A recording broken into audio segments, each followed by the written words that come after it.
Well, good afternoon, everyone. Welcome to the last update and discussion for the Evergreen Initiative for fall semester. We'll all get a break for a few weeks, and then I think the next one starts again on Friday, January the 20th.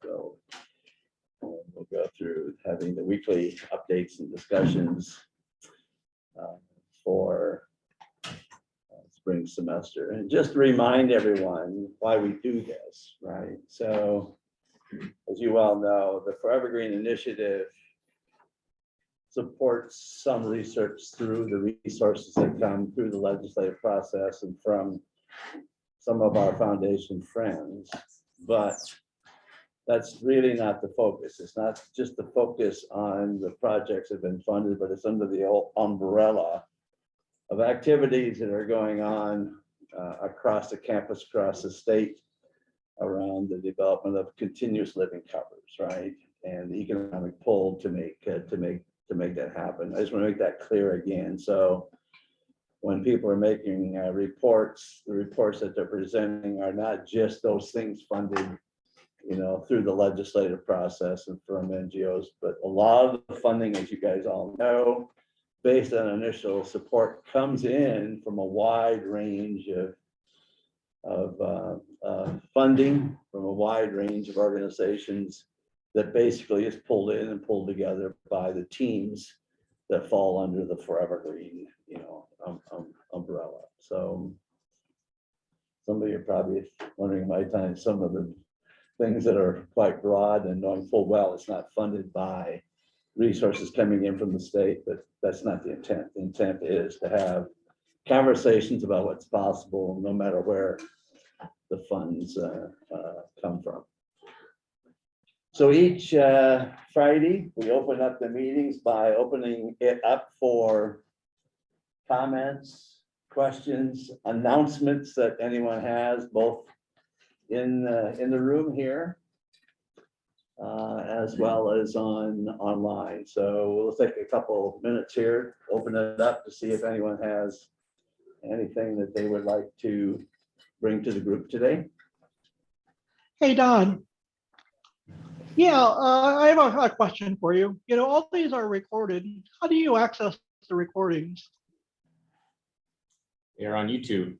They don't go up on YouTube, the very next day, but there's a record of them on YouTube on our channel. So I could probably put the link to our YouTube channel in the chat here in a minute. Okay.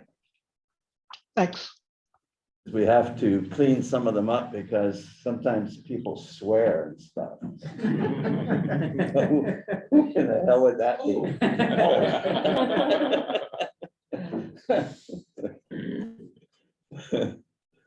Anything else?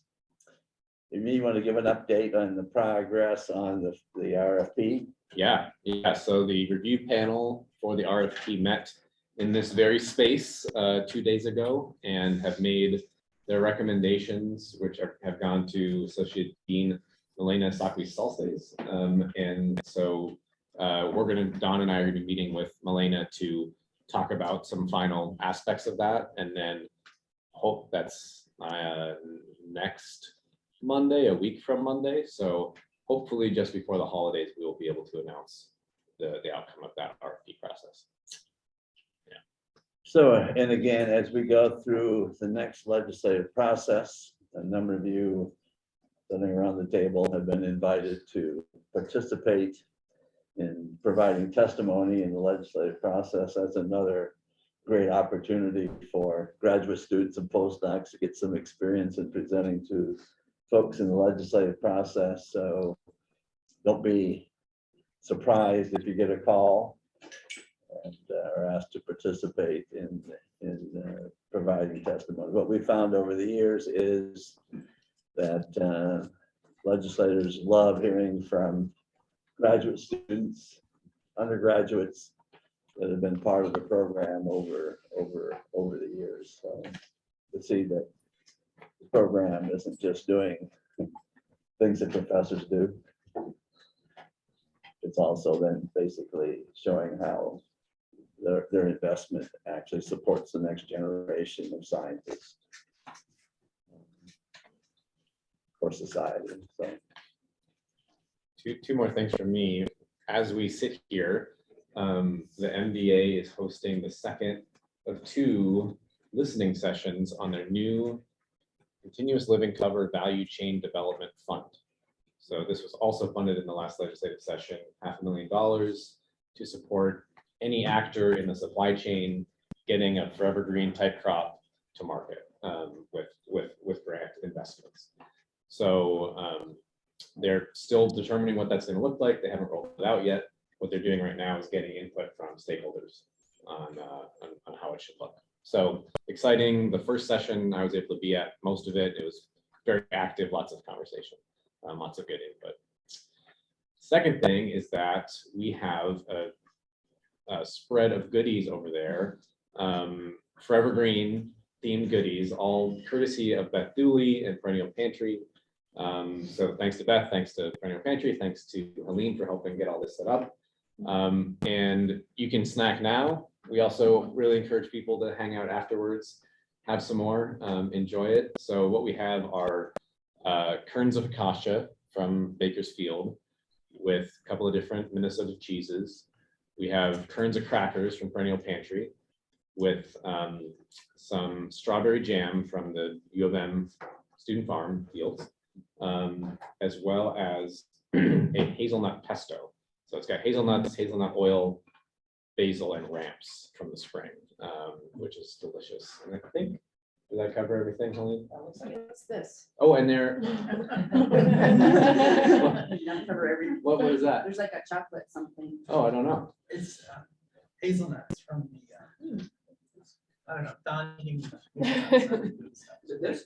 Yes, Ah, it's It smells hazelnuts, like a date or it's something. 3 hazelnuts and with almond butter and a date mm, with 2 chocolates on it with sea salt. holy cow, and who made that? I did. Well, Zelda and I did, that's awesome. and Cal. And there also are cookies, 100% kerns of shortbread cookies, kerns of butter, salt, sugar. I think that's it. So a lot of stuff. Well, that's way too for you to cool. try. Oh, yeah. Beth will be here later, she's in my comments right now. Yeah, I heard her on the radio just a couple days ago. Talking about flowers, was that Yeah. the segment? Yeah. Yeah. That's cool. All right, Yeah, should we I'm get glad- started? So Beth will be able to come in, right? So those of you that don't know Beth, you know, she's a well-known chef and author. It's in the newspaper. Oh, trip. There you go. Thank you very much. And so it is my privilege and honor to introduce you for the first time publicly, Dr. Matthew Ott.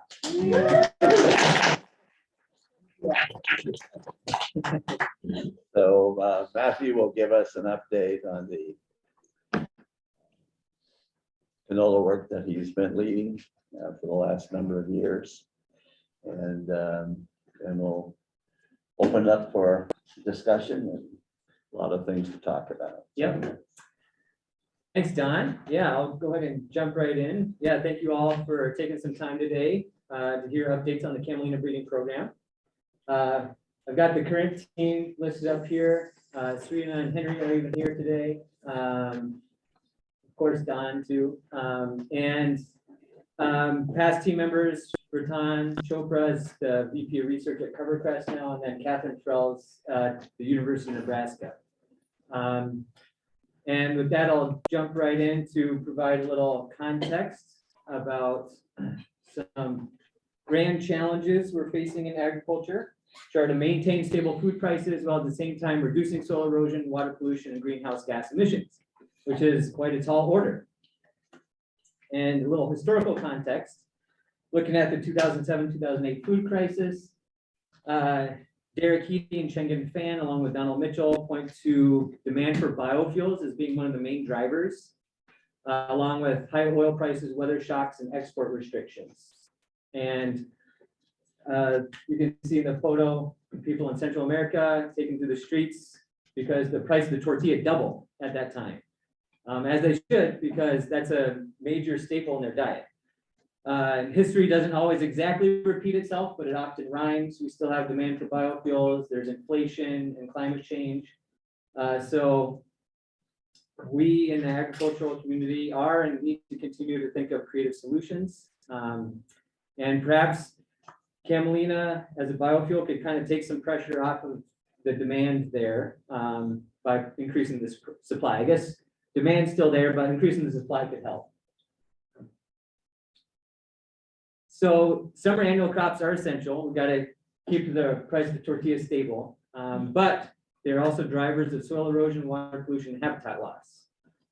So some challenges, they're good at only doing one thing, which is this crop production here. And you can see from space what summer annual agriculture looks like in the Midwest. Huge brown period in the off season of the summer annual. And that's largely been a landscape change resulting from when livestock were moved off of the farm into feedlots. And at that point, the feedlots feed corn and soybean. There's no reason for growers to have pasture or hay. And so there's a big landscape change. So a lot of brown. And it would be nice to have a living root in the soil at this time, like a winter annual crop. So this is where Camelina or pennycress could help this situation. Consequences of the situation are increased levels of nitrate in private wells. You can see particularly located in areas with coarser soil textures, central and southwest Minnesota. And then besides nitrate, phosphorus is an issue for Minnesota waters as well. That's the limiting nutrient to algae in fresh water. So these areas are more prone to erosion, and that is how phosphorus typically moves in erosion. So this is, kind of the context in terms of the problem of water quality. Natural ecosystems are very effective in protecting soil and water and promoting biodiversity, but they do not provide enough food to sustain our current human population, which has hit 8 billion. So what we need are new agricultural systems that can do both, provide the ecosystem services and the food production to hopefully prevent scarcity in any of these spokes here, and hopefully also prevent conflict. And that's the objective of the Forever Green Initiative, founded by Don Wise and Nick Jordan here at the University of Minnesota. And the crop research teams within this have the approach of optimizing the agronomics and genetics of perennial species and winter annual cover crop species for Minnesota growers. And my research is focused on the winter annual cover crop Camelina. But a little bit about Camelina and pennycress in terms of capturing nitrogen and phosphorus. Nitrogen capture is largely a function of biomass production. And in a typical cover crop in Minnesota, like winter rye, for example, is terminated before the planting of soybean. So not as much opportunity for that biomass accumulation. But Camelina and pennycress are grown until mid to late June. So a lot more biomass opportunity and opportunity for nitrogen capture. And then optimizing that nitrogen rate, hopefully to bring it down a little bit, could also help. And so nitrogen is applied in these systems. But, some of our initial research has found that still there's a net gain in nitrogen capture, more than what's applied. And in terms of phosphorus, total suspended solids and field runoff are a proxy for phosphorus, since they attach to soil particles. Phosphorus does. And these were reduced by 33 kilograms per hectare compared to a till control and 22 compared to no till control.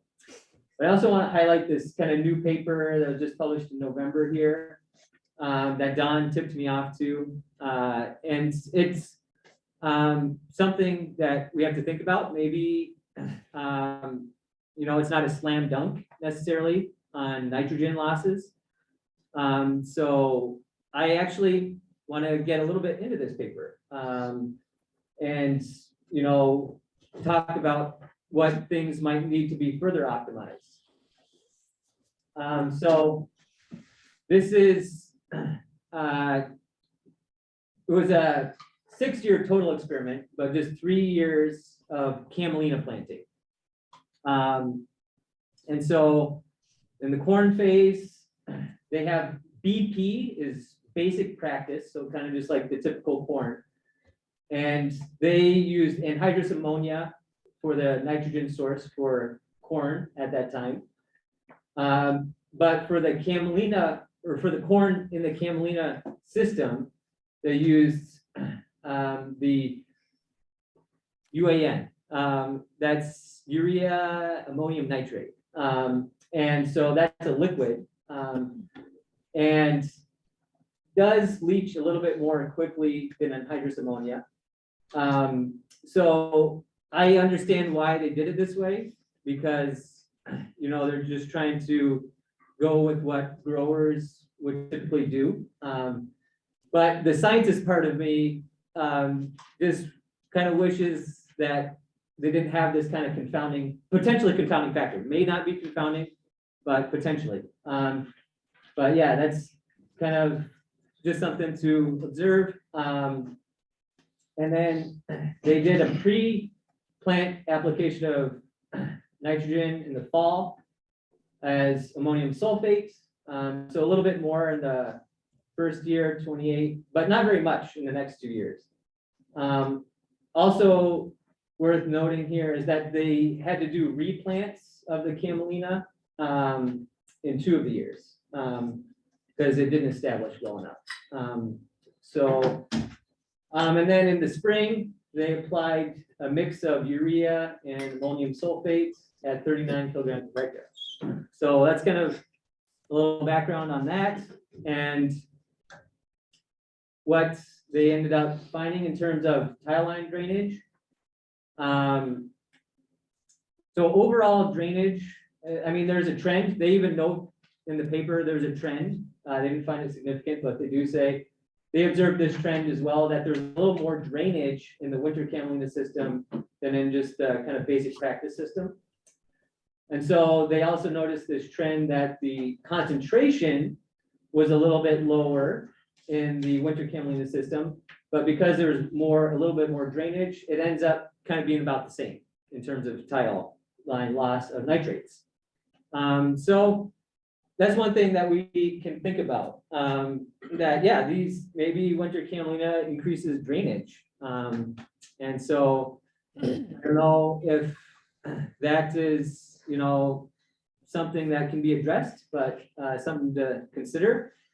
And similarly, in soil nitrate, they kind of found a similar pattern. They had a tough year in 2018 for the Camelina, but otherwise it was very similar just to the basic practice system. So yeah, we can kind of open that up or talk more about it later, but I figured I'd just kind of put it out there and think about, how we can maybe tighten up the system and still achieve these water quality goals, which are essential to our objectives. So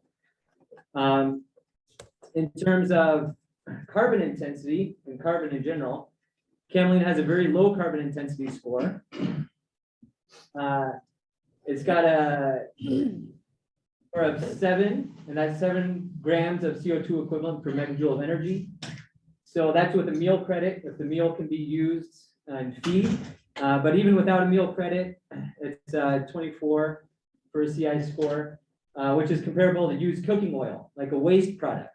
And that's partly why Camelina does receive such a good CI score, is because it's being grown on what is like waste land, fallow land in the off season of corn or soybean.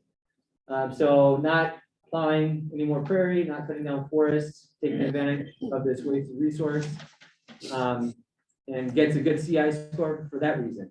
And yeah, potentially could help take some pressure off of demand for biofuels by increasing supply, and hopefully in that regard can help keep food prices stable into the future.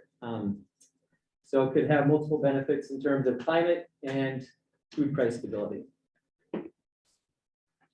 So looking at these winter oilseeds a little more broadly, they both have two growth habits, the winter and the spring, Camelina and pennycress. So the winter types form rosettes and require at least 21 days of exposure to at or below 4 degrees Celsius to initiate flowering. The seeds are contained in little pods called silicles that form half the stem. Both are self-pollinated. Pennycress is a diploid with a 540 megabase genome, and Camelina is an allohexaploid with a 785 megabase genome. So luckily not 3 times the size of pennycress, so still somewhat affordable for sequencing and keeping our breeding progress going. A little bit more in depth, typical seed yield for Camelina is 1,100 kilograms per hectare, pennycress 1,500.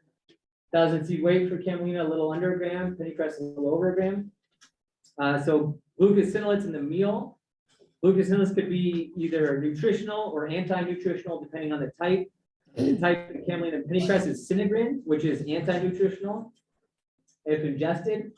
And in Camelina, this 13 to 36 micromole per gram practically means that it can be incorporated into poultry feed at a 10% rate. And the domesticated form of pennycress could be incorporated at a slightly higher rate.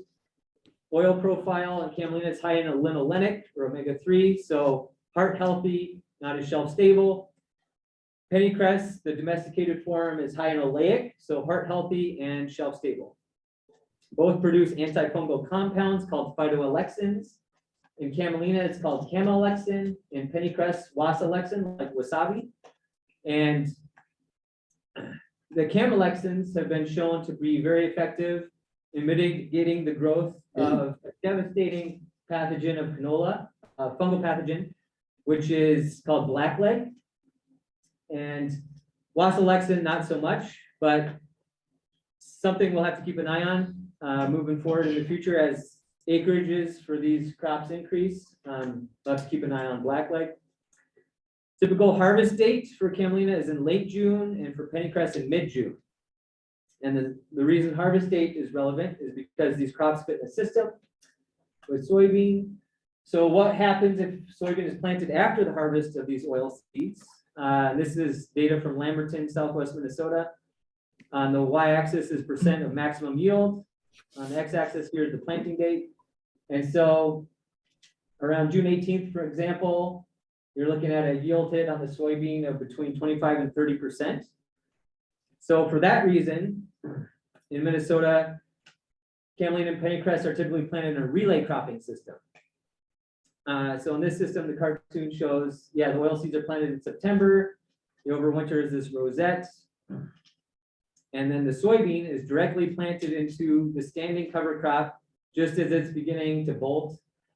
And they grow together for about a month and a half. This is what it looks like when the pennycress in this example is about ready to harvest. Then the oil seed is harvested over the top of the soybean and opening up the canopy for continued soybean growth. So that's kind of the background on Camelina pennycress in general. Now I'll get a little background on Camelina breeding here at the University of Minnesota. And it starts with our germplasm, which dates back to about 9,500 years ago in what is modern day Turkey, Syria, and Turkey and Syria. There we go.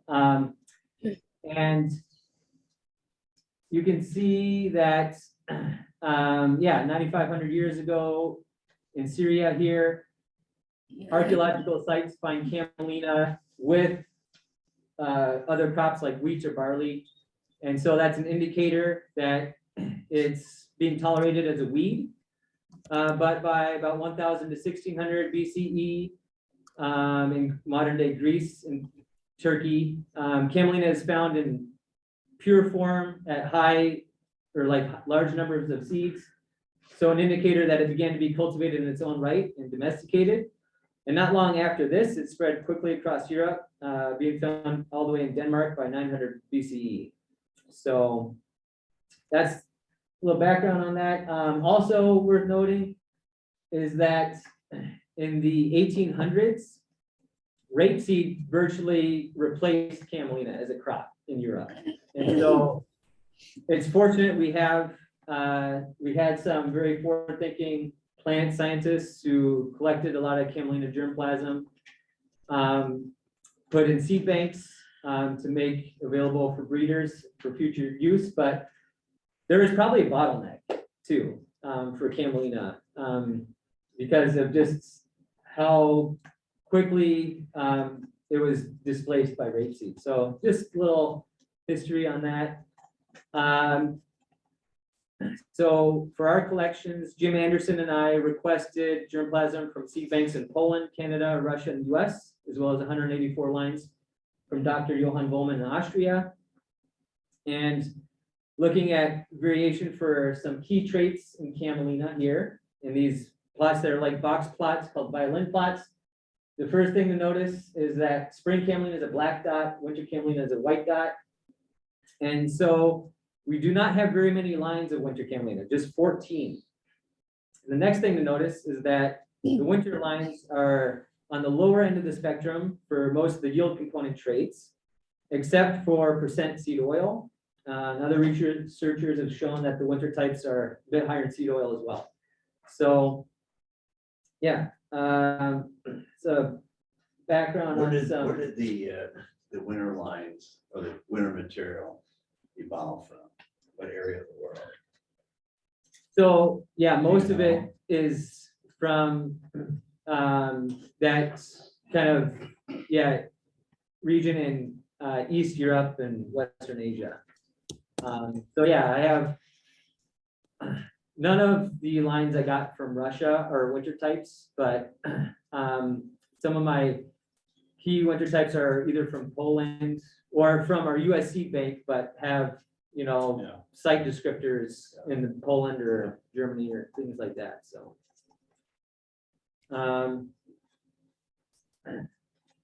So looking a little more visually at what some of this variation looks like, the seeds are all small, but there's variation within that smallness. So spring types here on the top, and then our typical winter line of Joel. And so what we as breeders would like to do is integrate the alleles that are contributing to this slightly larger seed size in the spring background into a winter background. And so to do this, I'm making crosses between winter and spring types of camelina. I'm also making a bunch of other crosses as well. We've got winter by winter, I've got an early maturing line I'm making crosses with. But the winter by spring crosses will probably be a bit of more long-term objective because there's more traits to integrate. You got to recover that winter hardiness. So that's just another trait to stack into a single line.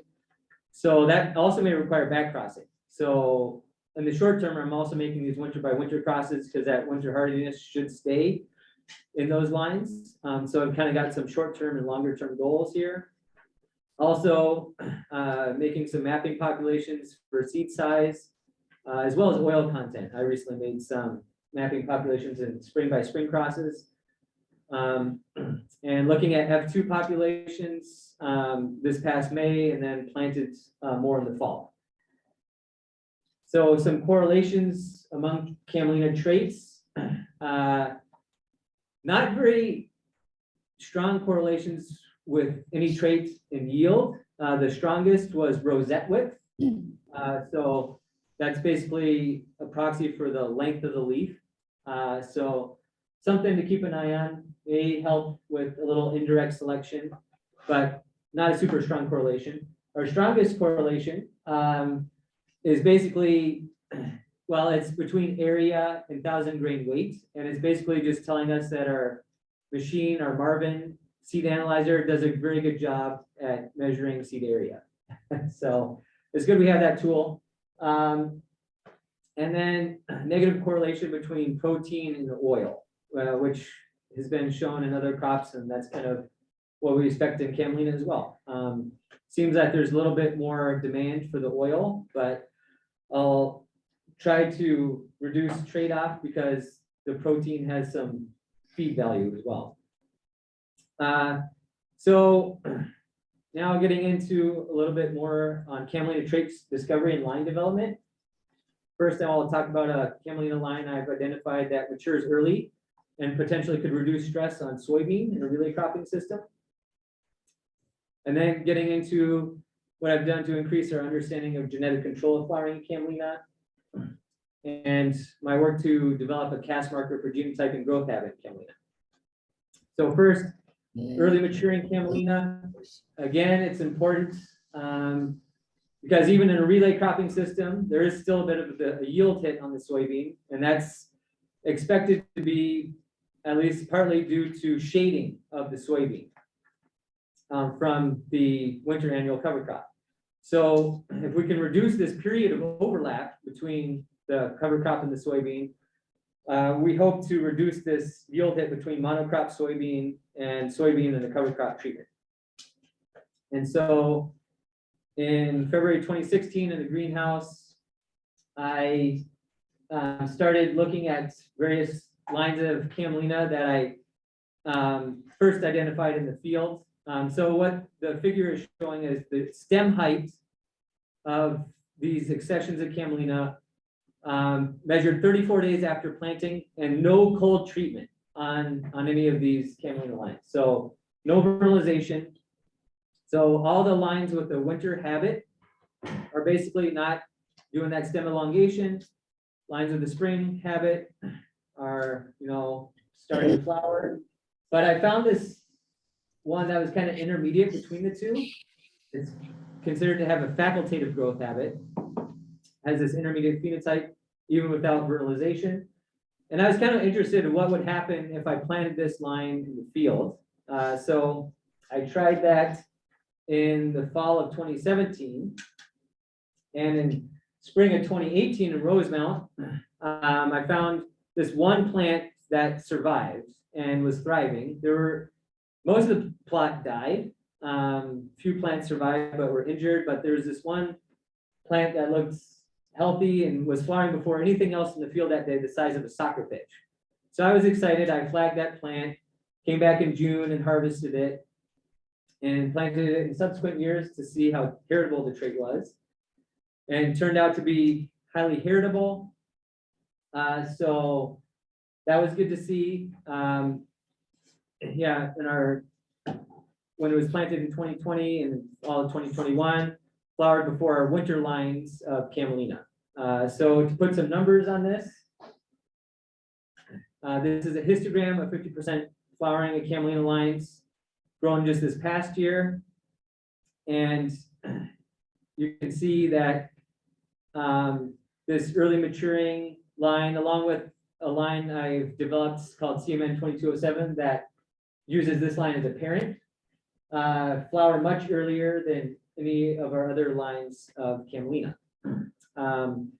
But in terms of maturity, the difference is not as big, only about 3 days compared to our next earliest maturing line of Camelina. But every day does help in a relay cropping system. And there's also potential to combine these lines of Camelina with our other early maturing accession Camelina to ideally push maturity even earlier beyond both of these. And I've made this cross. It's in an early generation right now, but I'm excited to see how it does. Looking at our yield trials at other locations from this past year, yeah, the Morris location here, the early lines flowered as we expect earlier than our other lines of Camelina. For Crookston, we had an interesting situation where the field on Earth Day here, April 22nd, flooded. And then 2 days later, it was just starting to recede. But you can see temperature here as well. That did freeze. I have the picture from the 23rd, as well. And so we had ice sheeting in Crookston. But the Camelina seemed to survive. I'll be getting into the yield data here in a little bit. The yield might be a different story, but in terms of the early maturing line, flowered earlier than our other lines of Camelina. So St. Paul yield results from the past 2 years. Early maturing line right up there with our other lines of Camelina, and then the CMN 2207 as well. You can see a big distinction here. And we had weevil herbivories severely damage most of our lines of Camelina this past year on the St. Paul campus. This is what that weevil looked like on Camelina. DNA sequencing identified it to likely be the shepherd's first weevil. I first observed plant stress on May 13th. So at that point, there was about a month to mature or to get that Camelina to maturity. The weevil was also observed on the early maturing lines of Camelina. So for that reason, and the fact that other early maturing lines of Camelina were much more susceptible to this weevil, it looks like the mechanism for better yield was more tolerance than escape or resistance, because yeah, weevil is there. So we have some apparently tolerant lines in our germplasm, and I'll be working to integrate that tolerance into our other lines of Camelina.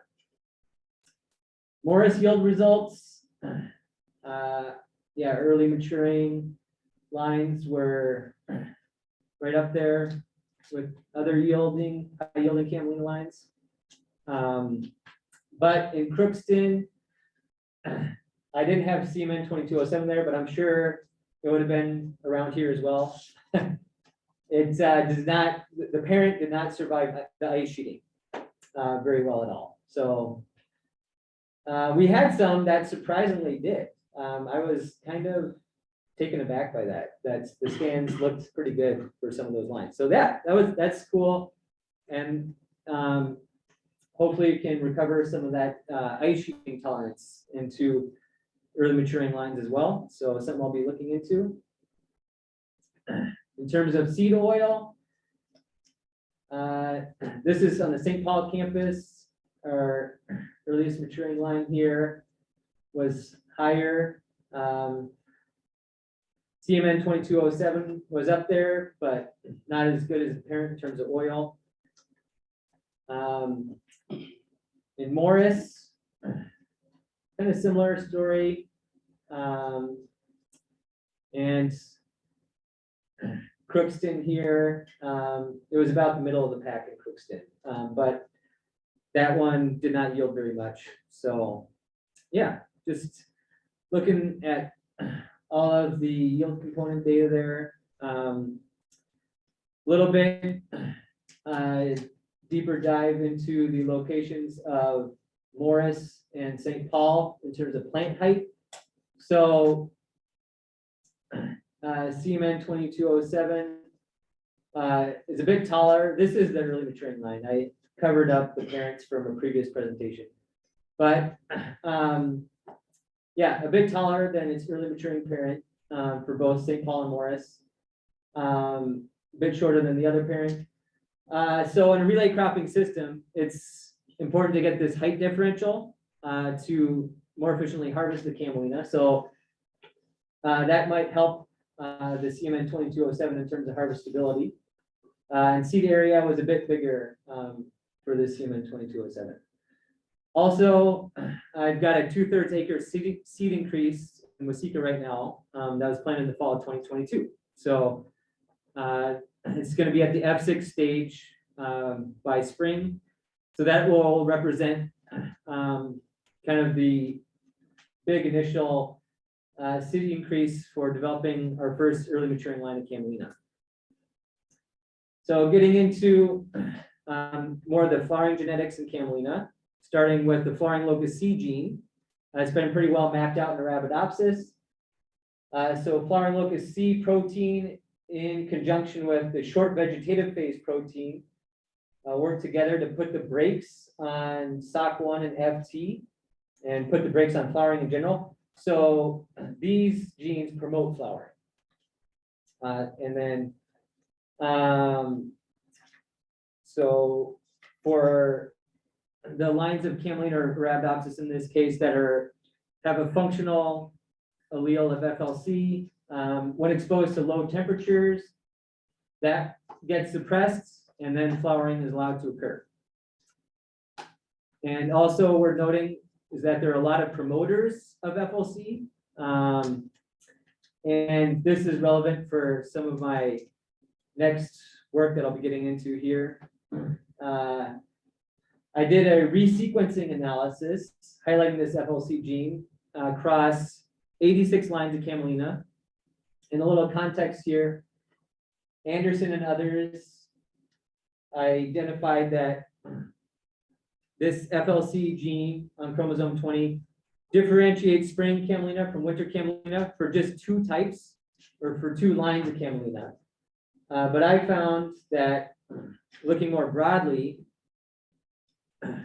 this allele does not always differentiate spring from winter Camelina. There are a lot of spring lines, at least 20, that have a functional FLC on chromosome 20. And then also worth noting is that our early maturing line of Camelina does not have that functional allele of FLC on chromosome 20. So that explains why it flowers early, why it doesn't require realization, but it does not explain why it flowers later than other spring lines.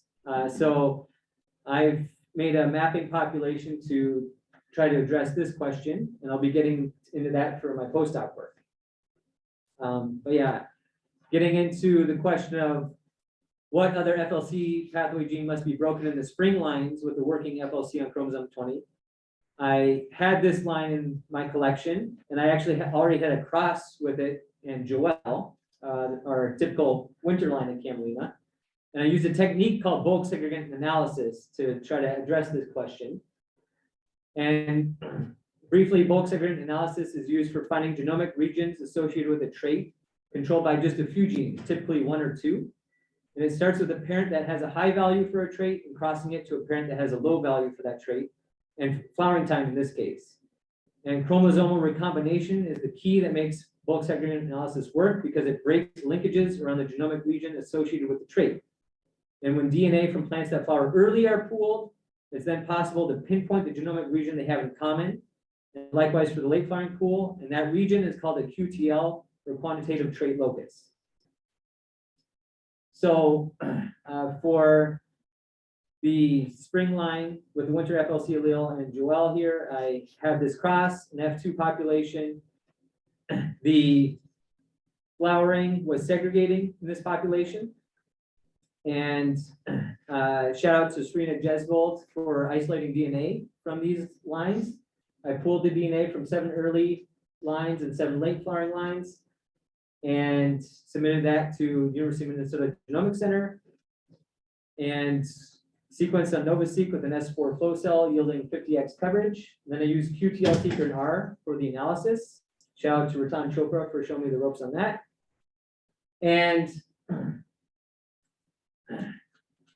there were peaks on chromosomes 5, 13, 16, and 20.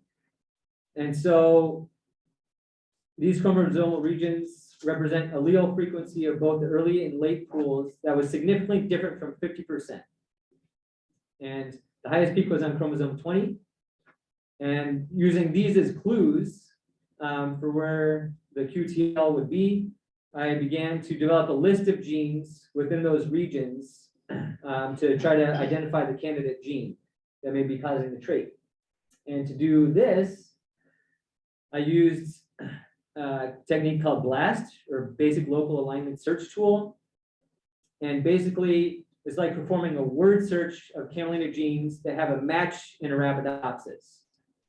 And after performing a bulk BLAST, multi-gene search between Camelina and Arabidopsis, I cross-referenced the Camelina/Arabidopsis genes to Arabidopsis gene names, which often provide key insights into gene function, and developed this list of candidate broken FLC promoter genes in this spring line of Camelina. So there's just one on chromosome 5 and 13, a few on chromosome 16, and there are quite a few candidates on chromosome 20. I have all this resequenced Camelina with their phenotypes. So I actually looked at each of these candidate genes from the resequencing analysis and found that no single candidate gene here perfectly predicted the phenotype. And so what that means is that either polygenic control is at play, or there's an overlooked gene that may explain the spring growth habit phenotype in lines that have a winter FLC allele. So my next step is to develop a Cas marker genotype phenotype co-segregation analysis to address this question, whether it's polygenic or not. And I'll be getting into that for my postdoc. But it's a good segue into the work I've already done on Cas genotyping. And Cas stands for competitive allele specific PCR, or polymerase chain reaction. PCR uses cycles of heating and cooling DNA to amplify a specific region targeted with short sequences called primers. Cas is a variation of PCR that uses two fluorescently labeled DNA primers corresponding to two different base pairs of DNA, or a single nucleotide polymorphism. The two Cas primers can show which plant sample has which single base pair, either A, T, C, or G, and in this example here, it's A and C. So the pink fluorophore in this case is associated with the C primer, or C base pair. The blue fluorophore is associated with the A base pair on that primer. A heterozygous plant sample that would have the A and the C base pair would have both fluorescent fluorophores and also can be detected. So CASP is not necessarily a slam dunk. There are a lot of parameters that have to be optimized, including just the primers themselves, coming up with the right primer design. So I started out by trying to design a lot of different primers, getting especially the common primer correct. But none of that work seemed to pan out. I experimented a little bit with different parameters for the PCR. That wasn't working out, but I chatted with Anthony Brusa over here, who's done a lot of work with CASP and other species, including pennycress. And he told me that he found that the online primer design tools typically list a higher annealing temperature than what actually works. And that also maybe using a little bit more of the primer that doesn't bind as well could also help. So I gave that a shot. I dropped the baseline temperature by 7 degrees Celsius and it worked. So thank you, Anthony, for the tip. And you can see that the winter types here all cluster nicely. The spring types here all cluster nicely. And practically what this means now for the breeding program is that we do not have to do a lot of extensive phenotyping when we're trying to stack in other traits when we develop markers for like seed size and seed oil. So rather than growing up a bunch of plants to maturity in big pots, we can use tiny pots and just select at the seedling stage which plants have the traits we're looking for, and then focus on those, a lot less resources in terms of phenotyping and growing up the plants. So just makes the breeding more efficient. And it's also possible to use an off-site nursery like in South America, for example, to kind of still select what you're looking for and then test it later in the field in Minnesota. So provide a little background on genetic relatedness from the whole genome sequence data as well, and some implications of this. So this is a PCA analysis, principal components, and on the whole genome sequence data. So the winter types are in blue, spring types are in yellow, and then the facultative is in purple. So the facultative is kind of in the middle of a lot of the winter and spring types. So yeah, that perhaps makes sense on an evolutionary basis.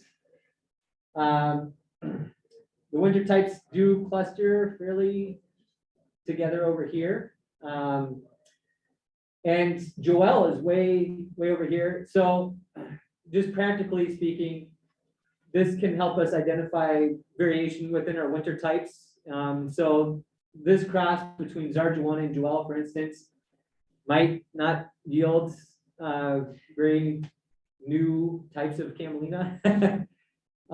So yeah, that could be useful for a breeding. And then maybe some of these spring types of Camelina that are closely associated with the winter types may not require as much back crossing for when we're trying to integrate some of the yield component traits from spring lines into winter backgrounds. So a couple practical things that could be gleaned from this. There were a couple outlier winter types over here. And just since I did this analysis, there was another publication that showed this as well. And they found the answer to why that is. And it's because there are lines of Camelina with different cytotypes. So most of them have 20 chromosomes, but there are a few lines of Camelina, spring and winter, that have 19 chromosomes. So that's why you see some Camelina lines over on that end of the spectrum. So yeah, in conclusion here, I've got a seed increase underway for our first University of Minnesota Camelina line, CMN 2207. I've got other new University of Minnesota lines in the pipeline using spring parents with yield components. I've helped increase our understanding of flowering genetics in Camelina, and that is leading to marker development for more efficient breeding progress. And a lot of people to thank. A lot of people have helped me. My PI now is Jim Anderson. As I start my postdoc, Jim has provided a lot of guidance and support, so really appreciate his help. Also, a lot of professors. I mean, David is still a great collaborator. Don, Samantha, Clay, and Gary Gardner. Really appreciate all of your collaboration. Postdocs for Tom Chopra, Anthony Bruce, and Catherine Frells especially for showing me some tips on Camelina breeding techniques. Administrative staff, very helpful. Our USDA team in Morris, thank you for your collaboration. Our whole FGI team, Henry has been one of my best students that I've worked with, so thanks a bunch. And then again, for Serena too, really appreciate your help. Our math students, there's no way I would have been able to do all the field work without their help. St. Paul facilities staff, our germplasm collaborators, and my funding sources, Bayer Crop Science Program Initiative, and the Minnesota Department of Agriculture, and my family and friends as well. And I can open it up to questions. So thank you all.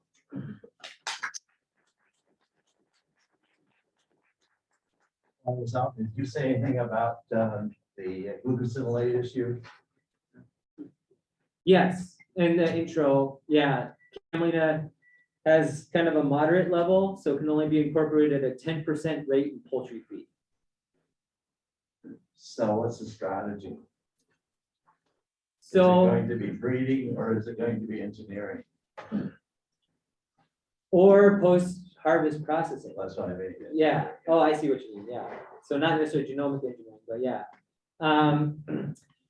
Yeah, I think, well, glucosinolates do have a function in the field. There's been perhaps a little bit of issue with some pests on the low glucosinolate pennycress. So maybe having a moderate level is helpful in terms of pests. Glucosinolates are also a precursor to that phytoalexin biosynthesis. So having kind of some disease resistance, I guess, contribution is another factor to consider. So I would be a proponent of the post-harvest processing. But still, I am working on developing our NIR calibration so we can at least measure what we've got. So I've sent some emails out to groups on campus that can do HPLC to try to get a better equation for our NIR, but yeah, I would vote for post-harvest processing, no. We can work together on this glucose measurement. So we also work with our HPLC to measure the glucose. We also send samples to food science. We have a HPLC measure. Okay, yeah, that would be good. I have been in contact with food science, and they don't have the bandwidth right now to isolate the glucosilins from the meal. And then we kind of looked into just doing it ourselves and then doing HPLC, but it's a pretty complex protocol for us. But yeah, I mean, if we could collaborate on that, that'd be awesome. Why don't you introduce yourself to the group? Oh, Hu. I'm a faculty member in the bioproducts systems engineering. I'm also working on a meal for the fermentation to the food quality. Yeah, I am a fan of that work. The idea of getting higher value proteins into the food and feed system, right? Yep. Yeah, it could be a win-win to keep the defense compound in the plant and then take it out of the seed. Yeah. Yeah, totally agree with you. I think even for canola, the current canola seed, they still have a very high concentration. Yes. It's too high.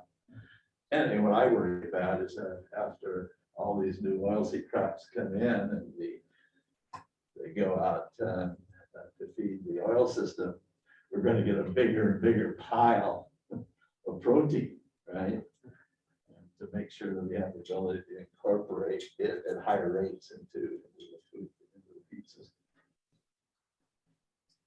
Actually, there was a back and forth in the chat about, first of all, what was the basic practice that was used in the, I think it was Emmett et al.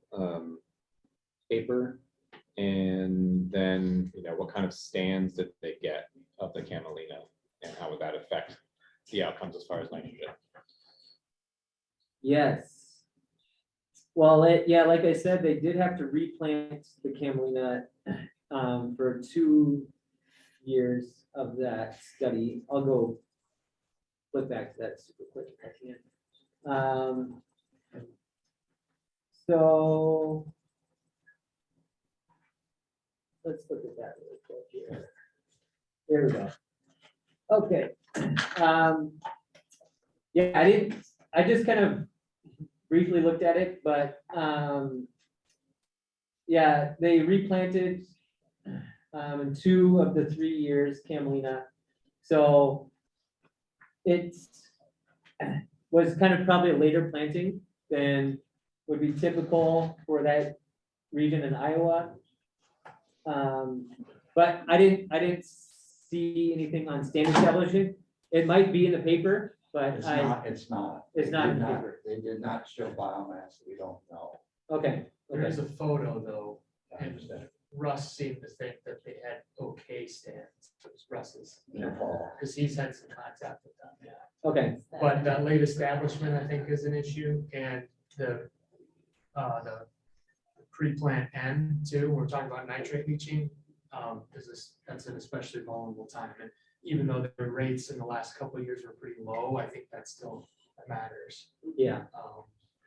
The drainage question's an interesting one, why you Yeah. have higher drainage under Camelina, that doesn't make any sense, at least in the short term, right? Mhm.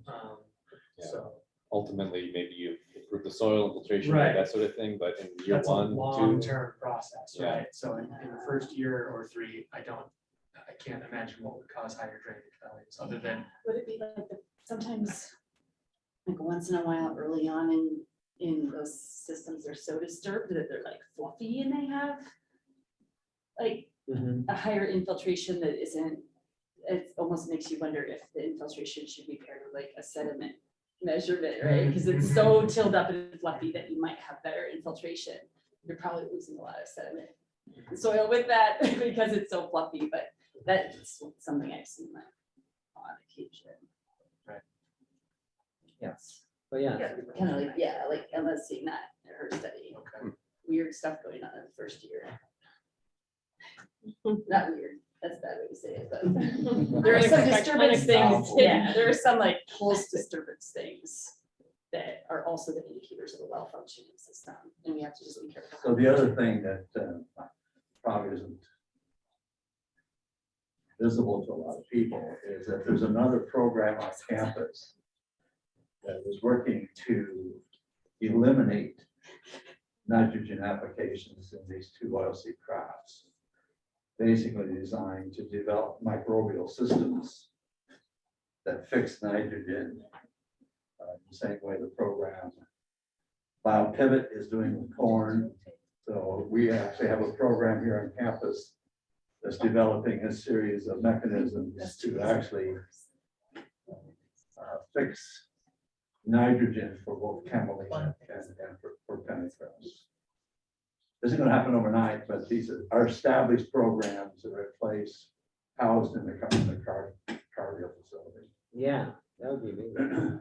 This is I would Larry just say you could also and rotate company. to I'm sorry. you could also rotate to a crop that fixes nitrogen. Do you know of it? Do you know of any? Yeah, well, they work with alfalfa. Oh, yeah, I thought so. MP, oh, yeah, no, over here, the big guy. John, is that nitrogen thing, is that Deb Allen's husband, Larry Wackett? Is he? No. Because he was working on that, you know, but It's not, it's not. so who is it? Brett tell Barney, you, I Brett can't. Barney, I think. What is it? I think Brett Barney. Brett Barney. Cool. Matt, is there a transformation system for Camelina? I asked because there's a mutation in the Arabidopsis and also Medicago called Big Seeds 1, Mhm. where it significantly increases the seed size by a single gene mutation. Yeah, there is a transformation protocol, and yeah, we had a postdoc who was kind of working on that, but he got a new opportunity. But yeah, Yeah, people Covered Crest. So. people have been transforming Camelina. It was one of the first ones after Arabidopsis that was found that you could dip transform it and transform with the agrobacterium. So it's been transformed since the late 90s. So a lot of labs have been doing that. So that's the other big issue that he's going to face, right? In terms of the big decisions of what technologies to use to incorporate into the breeding program, right? In terms of what's going to go into the food system and what's going to go for biofuels. Two different types of players, food versus jet fuel. Different, so technology is used to develop those crops. But I'm sure he'll figure it out. Did you see Peter's question at the end of the Oh. chat there? sorry, no, let me check. Thanks for And then Tim has a question. He's got his hand up on the. any broad takeaways on how much weevil or other pest control may add to overall management costs. Yeah, that's a good question, Peter. Yeah, it's something we'll definitely, I mean, if we can come up with a genetic solution, that would be ideal in terms of management cost. And it looks like we do have a little bit of tolerance available, so that's good.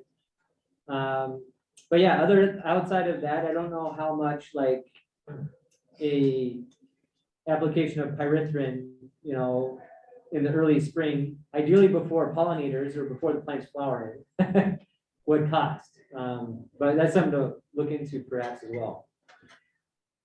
So all these years. that we've I get had- it. Go ahead, David. Yeah, I can add too. The thing that's odd about this is that this was all done in X10. And we planted pennycress and camelina on the west side of X10 in 2021. And the camelina looked great. And literally in 2022, the camelina was moved maybe 300 feet to the east. And this is where Matthew got all his issues with this weevil. And so my question, I thought that's out there for the entomologist is where did this weevil come from, and why did it all of a sudden show up on this part of a field that we've already been in? And maybe being in that field the year before made it, the population increase. Yeah. Yeah. So that, Well, you were in a different, I mean, you were in a different part of the field for sure. So I'm just, right, just no, don't it's not the understand same it. exact area, yeah, but maybe there, but it wasn't super far away either. So, yeah, but, yeah, and the pennycrest wasn't affected at all. And, I mean, that was mostly at the high glucosinolate pennycrest. So yeah, it'd be interesting to see if the low glucosinolate would be susceptible to the weevil. But yeah. What are you calling susceptible and like moderately, you know, like I guess like what's your threshold for calling something susceptible or not susceptible? Just the amount of damage you see, or how do you quantify that? Yeah, I guess, well, just for this past year was very stark changes in the yield of the Camelina. Okay. So, yeah. And it like burrows in the stem, or how does it Yeah. damage the plant? Yeah, yeah. It's, yeah, it gets into the stem and the crown, kind of at the base of the plant. Just wreaks havoc in general. Yeah, yeah, and I wasn't expecting to find it on the plants that looked healthy, but it was there too, so, yeah. Could we go back to the short season material? Quick follow-up question before we do from Peter about the selectiveness of pyrethrin, whether it's just selective to weevils or would have implications for other wildlife, insects and other wildlife. So I'm not an expert on pyrethrin, but I mean, the only thing I know about it is it comes from chrysanthemum. So it's kind of like a bit of a natural insecticide. But yeah, I mean, I would expect, like if the plants are flowering, that would not be the time to apply. So ideally, you know, if it comes to that, there would be a window before the plants flower, but the adults are there laying eggs. That would be the time to get them. But at this stage of your breeding program, I mean, you're gonna work really hard to develop a genetic solution, right? Yeah. Because you have the germplasm to do it. Right. So, Yeah, exactly. Yeah, it's good to see we have some tolerance for sure. Don, you wanted to move us in another direction. Tim has his hand up online. let's go with Tim. Go for it, Tim. Thank you. Can you hear me? Yeah. All right. Well, first of all, I want to congratulate Matthew, Dr. Ott. As Don said, fantastic job, Matthew. And I think you're luckier than me because you had exposure to both of these wonderful future crops. So great job.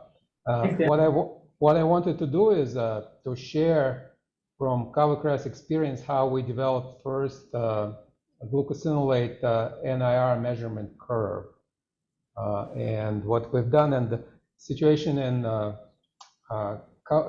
pennycress is simpler because there's just one GSL. To my knowledge, in Camelina there are three, and they're different, right? There is a glucocamelin, glucorabin, and GS11, if I'm correct. And so you will have to use HPLC to separate, to measure them quantitatively using wet lab. But also what I would do, I would reach out to manufacturer of the NIR machine and send them purified compounds, these three compounds that I mentioned, or if I'm right in naming them. And they will use that to determine the spectra of these compounds. And then you will send them a set of samples that have known amounts of these glucosinolates and ask them to rank them. And essentially, then you sit down with them and see what is what. That's exactly how it worked for covercress, and it worked out beautifully. So that's They what I would help do. develop the calibrations. Yeah, they did help us develop the calibration for Synagrin and the rest of calibrations that we're currently using for measuring all kind of proximates in covercress. we developed internally. But the first one was developed with their help, and I was really impressed. Cool, thanks for the tip. That's good to know that they're willing to work with you. And they were Yeah. good to work with, it sounds like. Yeah, and they're free resource. So, Cool. maybe a question, if I'm allowed. So now you have worked on both different traits in both crops. In terms of can you share your thoughts or speculations in terms of commercial development? What do you think is similar, and what, most importantly, what do you think would be different? And I'll stop right here. Yeah. Basically, just kind of physiologically, it seems pennycress in general has more tolerance to ice sheeting and wetter conditions. And maybe I've found a couple lines of Camelina that have that resistance as well now, but in general, Camelina is not as much, but has the advantage of being a little more drought tolerant. And that's why it does better out west. So that might be kind of what informs the regions where these crops are optimal. That's kind of my 2 cents on that. Does that answer your question? Yes. Thank you very much for sharing. If you need any additional help on analytics or any other things, please let me know. Just feel free to. All right, reach thanks a out to bunch, me. Tim. Can I have a follow-up question for this? Yeah. Probably very silly one. Why do you, can you consider the rapeseed meal or rapeseed and canola into this? You mentioned that rapeseeds are kind of more dominating than the Camelina in Asian Europe, right? So is there a possibility that you can breed the canola into the cover crop to serve the purpose here? To like use canola as a cover crop, like a winter? Yeah, like similar what you do with the. That's a good question, I think, and it's not silly. Yeah, I think people have looked at that, and the canola, winter canola just doesn't have quite the winter hardiness that these Camelina and pennycress crops do. Oh. Yeah, so it doesn't work quite as well. It's just, maybe they'll develop some canola lines that have more winter hardiness, but right now they're not there yet. What about maturation date? Does it mature later in the summer? That would also be an issue, but. Yeah, that's an issue as well. Yeah, even the winter canola that, does survive in more southern regions matures later too, yeah. Yeah, we've evaluated those materials for years, right? Trying to see whether they would fit. They just don't have the winter hardiness. So how are you gonna go after this? My turn? Yeah. How are you going to go after this, this short season material, right? So it looks like it flowers earlier, but then it narrows down in terms of the maturity rate. So what is the strategy for getting that earlier maturity? How are you gonna pull that out of your germ plasm? Well, I'm gonna just go back to this slide because it shows, I think, a good example of it.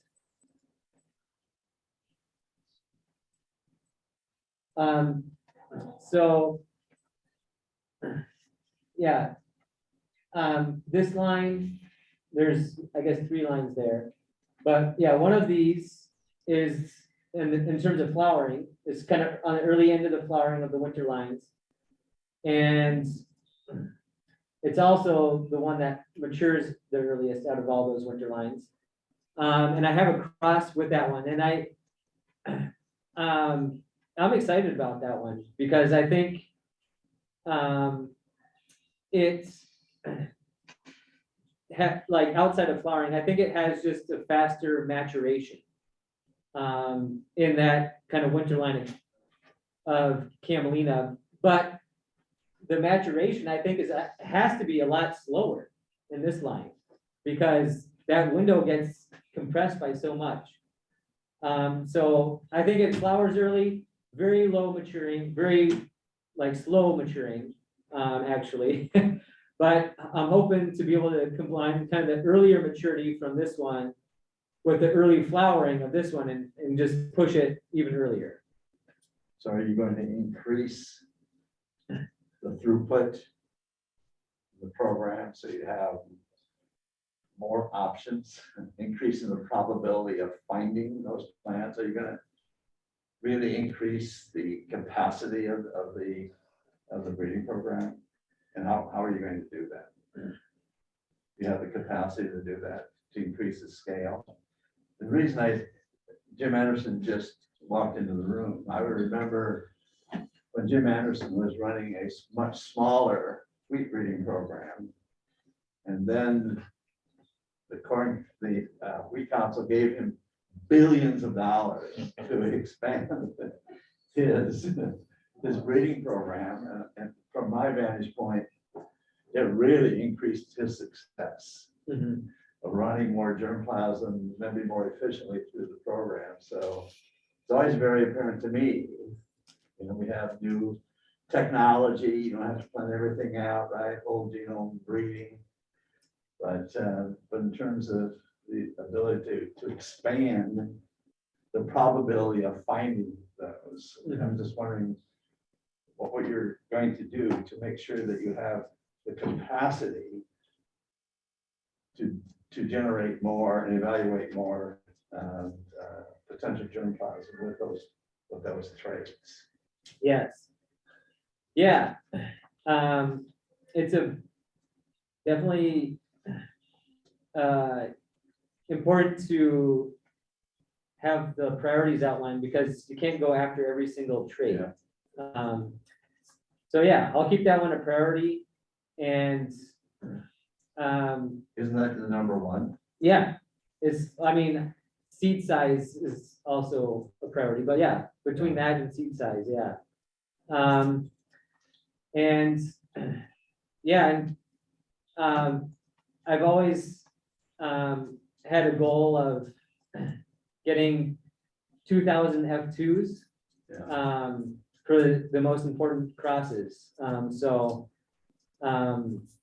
Yeah, always try to get, you know, as much F1 seed as I can, get as much F2 seed as I can to increase that probability for sure. So, yeah. Did you talk about the number of crosses that you're making? Yep. Mhm. So yeah, I'm making a lot of crosses. So that's where that, you know, priority comes in because yeah, you have to focus on the key traits. Can't grab everything, but yeah. It'll be kind of a matter of getting big populations for the most priority lines. Yeah. Don't forget yield. Right. Yeah, Matthew, a couple questions. And I think Anthony's in the room there, if I'm not wrong. He might be able to deal with this better. But, you know, principal component analysis has always been kind of a mystery to me, one I don't fully understand the mathematics of. But what I do understand the mathematics of is the phylogeny analysis.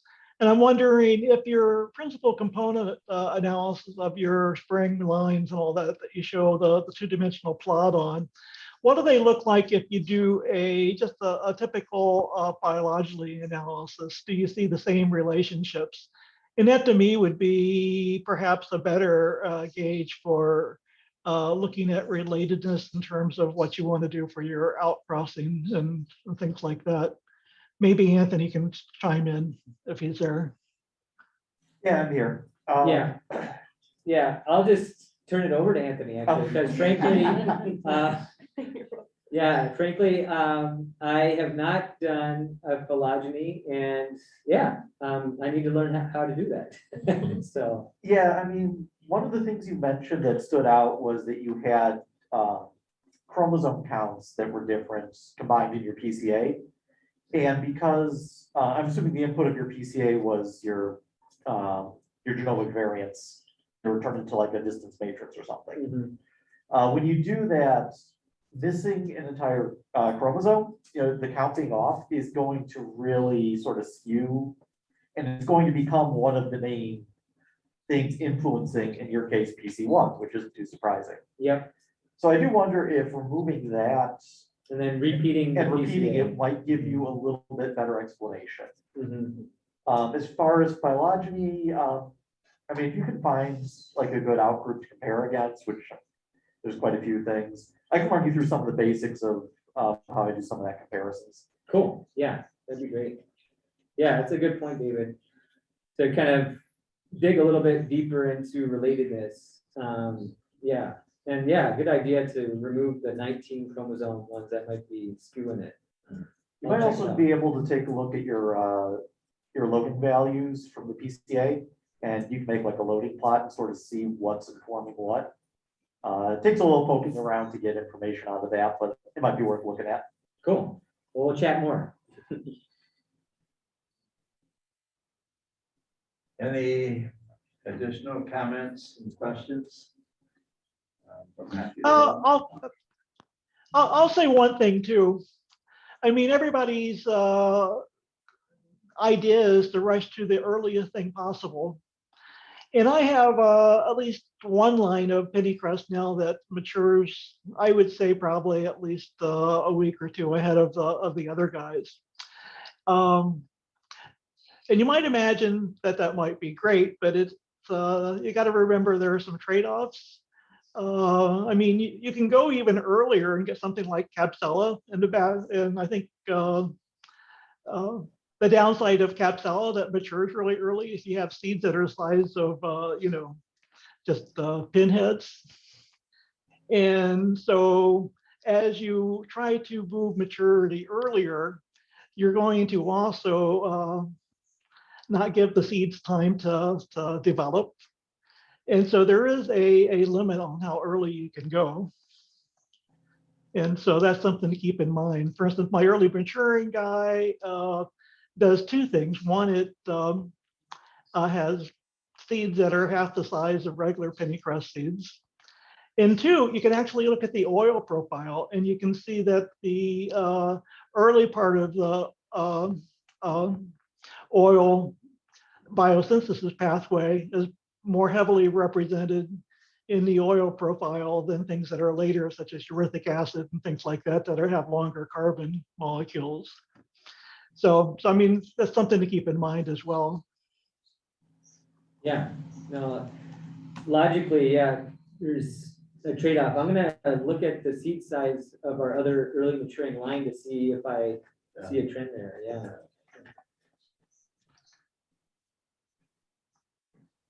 Okay, Matthew, thank you for a nice update. And for all the rest of you participating in the discussion, here, providing ideas and inputs to each of the project. So Matthew, thank you again. Yep. Beth Dooley with us. She decided that it was now safe for her to come in. So Beth, we appreciate everything that you Oh, brought I'm so today. glad. I hope everybody did that, somebody takes them home.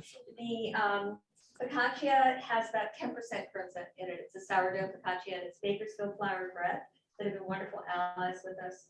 I think we're gonna see more of that. The shortbread is 100% crimson, and the reason why I formulated that recipe was so you could really taste the grain. It's such a good grain.